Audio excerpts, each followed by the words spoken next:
बिस्मिल्लाहिर्रहमानिर्रहीम। अज़ीज़ तलबा, आज एक और लेक्चर के साथ हाज़िर हूँ मैं मोहम्मद अदील शहज़ाद। आज हम हमारी दूसरी गज़ल, दूसरे शायर और दूसरे शायर की पहली गज़ल हम पढ़ेंगे। सेकंड ईयर शेख ग़ुलाम हमदानी मुसफ़ी हमारे दूसरे शायर हैं। तारुफ़ है सबसे पहले उनका। ग़ुलाम हमदानी नाम और मुसफ़ी तख़ल्लुस था। वालिद का नाम शेख वली मोहम्मद था। अमरोहा में पैदा हुए। इल्म और अदब का शौक़ बचपन से था। फिर बचपन ही में अमरोहा से दिल्ली चले गए। दिल्ली में उन्हें अहले इल्म की सोबत में कसब फैज़ का मौका मिला।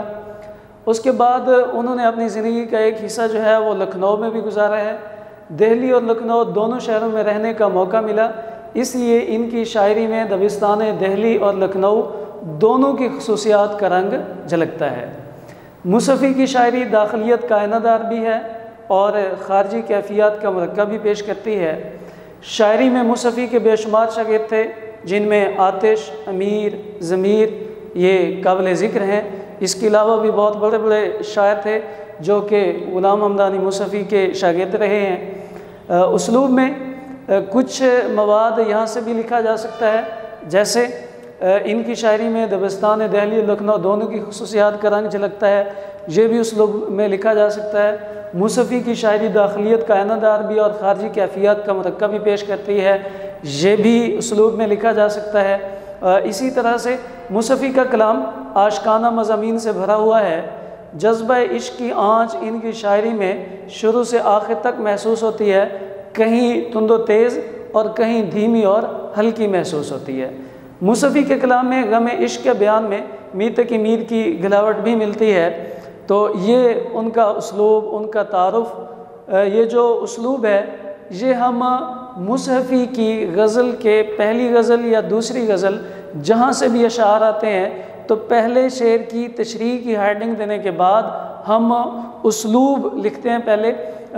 सेकंड ईयर के पेपर का मुकम्मल तरीक़ाकार जो है वो इंशाल्लाह हम उस पर भी एक लेक्चर रिकॉर्ड करेंगे कि हमने पेपर हल कैसे करना है। तो तशरीह की हेडिंग देने के बाद हम उसलूब में 4-5 लाइनें लिखते हैं, जिसमें हम बताते हैं कि शायर के लिखने का तरीक़ाकार जो है वो ये रहा है। उससे मुतल्लिक़ा जब हम तशरीह करते हैं तो वो फिर चेक करने वाले के लिए और उसमें से मौजू निकालना, पहलू वगैरह, और लिखने वाले के लिए ये चीज़ें आसान हो जाती हैं।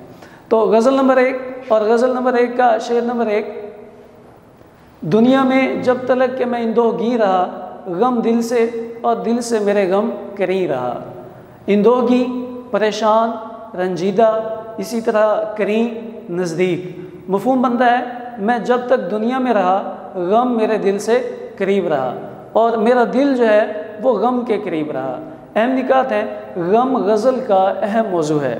हमारी उर्दू शायरी में हमारे जो अक्सर शोरा हैं वो अपनी गज़ल का अहम मौजू जो है वो गम को मानते हैं और गम के मौजू पर ही वो अक्सर अपनी गज़लें लिखते हैं कि एक शायर जो है वो गम का आईनादार होता है। उसकी ज़िंदगी के अंदर इतने गम होते हैं, इतने गम होते हैं कि फिर उनकी झलक उनकी शायरी के अंदर भी दिखाई देती है। मीर तक की मीर की शायरी उठा के देखें, उसमें अक्सर हिस्सा जो है वो गम से मुतल्लिक़ है। तो गम जो है वो गज़ल का अहम मौजू है। इसी तरह वो गम कौन कौन से हो सकते हैं? गम दुनिया, गम जाना, गम रोज़गार, गम ज़िंदगी, ये वो सारे गम हैं जो हमारी ज़िंदगी का हिस्सा है। यूँ कह लें कि ज़िंदगी जो है वो गमों का मजमुआ है। अब अगर हम शायर की बात देखें तो कहते हैं कि गम मेरे दिल के करीब रहा और मेरा दिल जो है वो गम के करीब रहा। इन दोनों का आपस के अंदर गहरा ताल्लुक़ रहा। हम अपनी ज़िंदगी के अंदर गमों को इतना अपने सर पे सवार कर लेते हैं कि हम अपनी खुशियों को भूल जाते हैं। हालांकि खुशी और गम के लम्हात, जिस लम्हे खुशी मिलती है वो लम्हा और जिस लम्हे गम मिलता है वो लम्हा बराबर ही होते हैं, लेकिन खुशी को हम जल्दी भूल जाते हैं और गम को हम अपने सर पे सवार कर लेते हैं और उसे हम इतना ज़्यादा तवील कर जाते हैं कि वो गम हमारी ज़िंदगी का हिस्सा बन जाते हैं। और फिर ज़िंदगी के अंदर ऐसे लम्हात भी आते हैं कि अगर गम ना मिले तो भी गम होता है। ये भी ज़िंदगी का एक अहम पहलू है। तो मैं कह रहा था ज़िंदगी जो है वो गमों का मजमूआ है। वो गम कोई भी हो सकता है। इंसान जिस शोबे से वाबस्ता है उसी शोबे के अंदर उसे गम महसूस होते हैं। अगर कोई दुनियादार है तो उसे दुनिया का गम है, अगर कोई महबूब वाला है तो उसे महबूब का गम है, किसी को अपनी ज़िंदगी का गम है, किसी को तकलीफ़ें ज़्यादा होने का गम है, किसी को खुशी कम होने का गम है, किसी को रोज़गार का गम है। तो ज़िंदगी के अंदर गम ही गम होते हैं। शायर कहते हैं कि सब के गम होंगे, लेकिन जो मेरे गम हैं वो सबसे ज़्यादा हैं, और जो मेरे गम है वो मेरे दिल के इतना करीब है कि मेरा दिल मेरे गमों को पहचानता है और मेरे गम जो है वो मेरे दिल को पहचानते हैं। इसी तरह हमारी ज़िंदगी के अंदर जो सबसे बड़ा गम होता है वो महबूब का गम होता है। कहते हैं कि दुनिया के सारे गम भुलाए जा सकते हैं, लेकिन महबूब का गम नहीं भूलता। कोई अपना इस दुनिया से चला गया वो गम भी इंसान भूल जाता है, रोज़गार का गम भी इंसान भूल जाता है, लोगों की ज़ुबान से निकले हुए जो अल्फाज होते हैं इंसान वो भी भूल जाता है, जो इंसान को तकलीफ़ देते हैं इंसान वो भी भूल जाता है। लेकिन जो गम महबूब देता है या जो महबूब के छोड़ जाने का गम होता है वो गम इंसान को नहीं भूलते, और उन गमों को इंसान अपनी ज़िंदगी का हिस्सा बना लेता है। उनके बारे में मज़ीद सोचता है, इतना सोचता है कि वो गम इंसान की ज़िंदगी का हिस्सा बन जाते हैं। तो महबूब का गम भी इन गमों में सबसे बड़ा गम है। शायर को एक ऐसा गम है जो दिल में ठहर गया है। अब कुछ गम ऐसे भी होते हैं इंसान उन्हें भूल जाता है, कुछ गम ऐसे भी होते हैं कि इंसान 2 दिन 4 दिन 6 दिन महीना उन्हें याद रखता है, और आहिस्ता आहिस्ता जो है वो इंसान की ज़िंदगी से ख़त्म होते चले जाते हैं। फिर नए गम आ गए, फिर वो नए गम भी इंसान भूल जाता है। लेकिन कुछ गम ऐसे होते हैं जो इंसान के दिल को जाके लगते हैं। तो शायर को भी कोई ऐसा ही गम है, कहता है कि जब तक मैं ज़िंदा रहा, मेरी ज़िंदगी जब तक रही, मेरी सांसें जब तक रहीं, जब तक मेरी रगों के अंदर खून दौड़ता रहा, ये गम जो है वो मेरे दिल से करीब रहे। मतलब ये कि कोई ऐसा गम है जो शायर दुनिया को जाहिर भी नहीं करना चाहता। उसकी भी वजह हो सकता है वो महबूब का गम हो, और महबूब का गम अगर इंसान किसी को बताता है तो फिर उसकी भी बदनामी है, उसकी भी रसवाई है, शायर की अपनी भी बदनामी है, शायर की अपनी भी रसवाई है। तो ऐसे गम बताए नहीं जाते, बल्कि ऐसे गम छुपा लिए जाते हैं। फिर गमों को भुलाने के, गमों को दूर करने के कुछ तरीके भी हैं। उनमें से एक ये है कि इंसान जो है वो किसी के साथ अपने दिल की बात कह ले, इंसान के दिल का बोझ हल्का हो जाएगा और इंसान ऐसा ऐसा गम को भूल जाएगा। या फिर इंसान अपने गमों पे रो ले तो तब भी इंसान के दिल का बोझ जो है वो हल्का हो जाता है। लेकिन जो महबूब का गम है वो इन दोनों तरीक़ों से ख़त्म नहीं होता। इंसान अब अगर किसी को बताता है तो वो उसकी बदनामी होती है, रसवाई होती है, वो इस डर से किसी को नहीं बताता और उस गम को अपने दिल से लगा लेता है। और अगर आंसू बहाता है तो लोग पूछते हैं क्यों रोते हो, इन आंसुओं की वजह क्या है।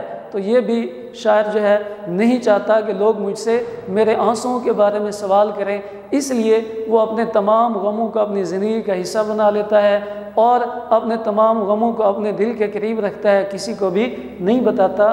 तो इस शेर के अंदर जो है वो सनत तकरार भी मौजूद है कि गम 2 बार यहाँ पे इस्तेमाल किया गया लफ्ज़, और दिल भी जो है दिल से ये भी 2 बार इस्तेमाल किया गया है। इसलिए हम कहते हैं कि इस शेर के अंदर सनत तकरार भी मौजूद है।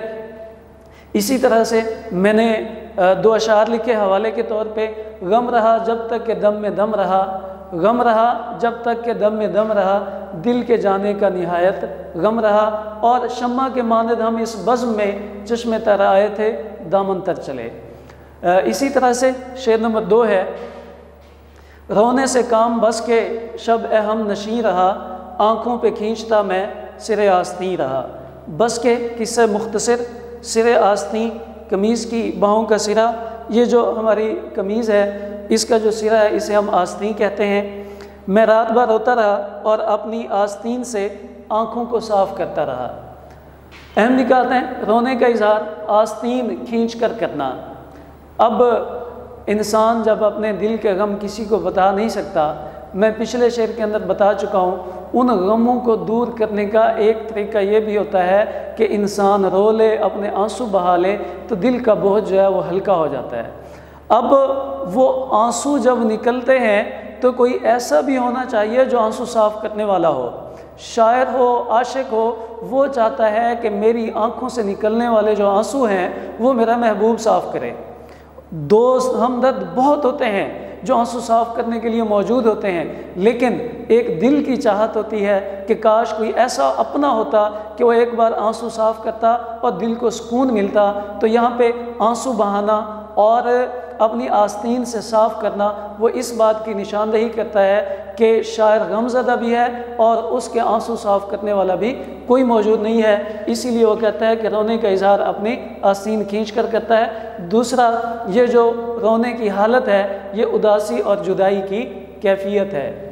इंसान बहुत मजबूत होता है, ख़ास तौर पे मर्द जो है वो बहुत मजबूत होता है, दिली तौर पे बहुत मजबूत होता है। आम तकलीफ़ को, मुसीबतों को वो बर्दाश्त कर जाता है। कभी कभी इंसान की आंख से जब आंसू निकलते हैं इसका मतलब ये होता है कि उसे कोई ऐसा बड़ा दुख मिला है, ऐसा बड़ा गम मिला है कि उस गम की वजह से उसके आंसू जो है वो निकल आए हैं। इतना सख्त दिल इंसान, और वो इंसान जो कि छोटे मोटे जो गम है, दुख है, उन्हें कुछ समझता ही नहीं था, वो अगर रो पड़ा है तो इसका मतलब ये है या तो उससे कोई जुदा हो गया है या उसकी उदासी ऐसी है कि जिसने आंसू निकलने पे मजबूर कर दिया है। तो ये जो उसका रोना है ये उदासी और जुदाई की कैफियत है। और इसी शेर के अंदर शायर ने जब कहा कि रोने से काम बस के शब हम नशी रहा, कि शायर जो है वो रात भर रोता रहा। उसके गम इतने ज़्यादा हैं, उसको जो दुख मिला है वो दुख इतना बड़ा है, जो गम तकलीफ़ मिली है वो गम इतना बड़ा है, वो तकलीफ़ इतनी ज़्यादा है कि उसके आंसू जो है वो रात भर नहीं रुक सके। वो रोकना चाहता है लेकिन वो गम फिर से याद आ जाता है, वो जुदाई की कैफियत फिर से उस पर तारी हो जाती है, वो उदासी उस पर फिर से छा जाती है और फिर उसके आंसू निकल आते हैं। और जब आंसू निकलते हैं वो अपनी आस्तीन से यूँ साफ़ करता है, फिर आंसू निकल आते हैं, फिर अपनी आस्तीन से साफ़ करता है। रात भर यही काम रहा कि आंसू जो है उन्होंने भी अपना काम जारी रखा और शायर ने भी अपना काम जारी रखा। आंसू आंखों से निकलते रहे और शायर जो है वो अपनी आस्तीन से उन्हें साफ़ करता रहा। तो शायर जो है वो रात भर रोता रहता है और ये उसकी दिली हालत का इजहार भी है कि इतना रोना कि सारी रात गुजर जाए लेकिन उसका दिल जो है वो सुकून महसूस ना करे। इसका मतलब ये है कि उसकी दिली हालत जो है वो उदासी महसूस कर रही है, वो दिली तौर पे बहुत ज़्यादा अफसुर्दा है, गमज़दा है, जिसकी वजह से वो सारी रात रोता रहता है। और इसके साथ साथ जब वो अपनी आस्तीन से अपने आंसू साफ़ करता है, इसका मतलब ये है कि उसके यहाँ गम गुसार दोस्तों की कमी है। ज़िंदगी में कोई ना कोई दोस्त ऐसा तो होता ही है। पहला तो दिल चाहता है कि महबूब मौजूद हो जो आंसुओं को साफ़ करे, लेकिन अगर महबूब ना हो तो ऐसे हमदर्द दोस्त मौजूद होते हैं जो इंसान के राज़ों को पोशीदा रखते हैं। लेकिन यहाँ पे लगता है कि शायद शायर का कोई ऐसा दोस्त मौजूद नहीं है जो उसके आंसू साफ़ करता, जो उसे अपने गले से लगा के कहता कि मैं तुम्हारे साथ मौजूद हूँ, तुम्हारा दुख मेरा दुख है, तुम्हारा गम मेरा गम है। लेकिन शायर की ज़िंदगी में इस शेर को पढ़ के लगता है कि ऐसा कोई दोस्त मौजूद नहीं है और रात भर रोने से लगता है कि शायर के गम की जो शिद्दत है वो बहुत ज़्यादा है। जितना बड़ा दुख भी हो इंसान कुछ देर के लिए रोता है, कुछ देर के लिए उस गम में इतना ज़्यादा डूब जाता है कि इंसान जो है वो आंसू बहा के दोबारा से पुरसुकून हो जाता है। लेकिन ये जो उसने कहा कि सारी रात में रोता रहा, इसका मतलब ये है कि उसके गम की शिद्दत जो है वो भी बहुत ज़्यादा है। और इसी तरह रोना जो है वो इश्क की एक कैफियत है। आशिक की ज़िंदगी के अंदर अगर रोना नहीं है, उसका दिल गमज़दा नहीं होता, तो मतलब ये है कि वो आशिक है ही नहीं, उसने सही तरह से इश्क किया ही नहीं है। कि महबूब तो बेवफा होता ही है, महबूब तो जुदाई देता ही है, लेकिन अगर आशिक जो है वो रोता नहीं है तो उसकी मोहब्बत के अंदर, उसके इश्क के अंदर अभी कमी मौजूद है। रोना जो है वो इश्क की कैफियत है और इसके अंदर जिसमें शायर रो पड़ा है उसमें महबूब की जुदाई भी हो सकती है, उसमें उसकी ज़िंदगी का कोई गम भी हो सकता है। गमे जाना, गमे दौरां, सारे गम जो हैं वो उसके लिए इकट्ठे हो गए हैं कि वो सारी रात रोता रहा है। आखिर में दो अशार, किसी की याद आंसू बन गई थी, किसी की याद आंसू बन गई थी, मैं सारी रात पानी में रहा हूँ, और ज़माने भर के गम और एक तेरा गम, ज़माने भर के गम और एक तेरा गम, ये गम होगा तो कितने गम ना होंगे। अज़ीज़ तलबा, ये पहले 2 अशार थे। अगले अशार के साथ फिर हाज़िर होते हैं। अल्लाह हाफ़िज़।